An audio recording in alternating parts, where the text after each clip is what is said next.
News on the News, brought to you by the Uncreative News Corporation. George Lucas had just finished work on the movie that would launch the most successful film franchise the world had ever seen, Star Wars.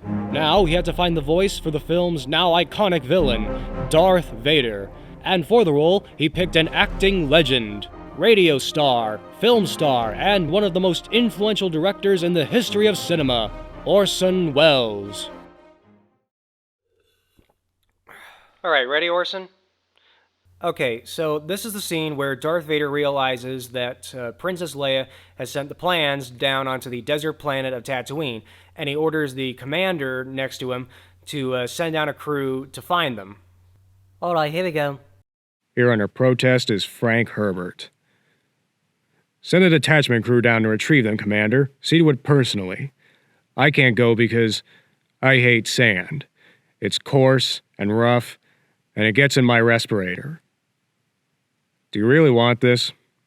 I think it's rather ridiculous, the idea that you live in this age where there's unlimited technology and you can't get a filter for your face mask. Okay, and but this that's not how dialogue the is a lot technology... of crap, you know that. What? I hate sand. I'm sorry. There's no known way in which you can take dialogue like this about sand and make it serious. Give me a jury and tell me how you can make this work, and I'll buy you a glass of wine. That's just idiotic, if you don't mind me saying so. It's just stupid. I hate sand. Impossible. Meaningless. Orson, can we do that again, please? Why? I just did it right. Well, I thought I could hear a gonk in there, and I just wanted to be safe. Jeez. What is a gonk? Am I explaining that to me?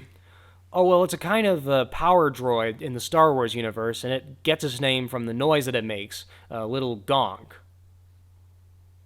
Orson, it's a bang from the outside, Orson. A bang from the outside. Well, I'm sorry. I can't do this.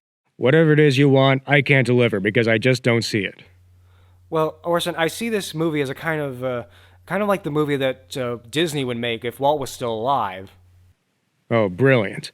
Next thing I know, I'll be doing the voice of a talking mouse. Alright, so can we have just one more go, Orson, please? No, I'm sorry. There's no money in the world worth this aggravation. After this session, George Lucas revised his script, but opted not to go back to Orson Welles to have him re-record his lines. Instead, he went for a relatively unknown actor who would become one of the most iconic voices in the history of cinema, James Earl Jones. News on the News!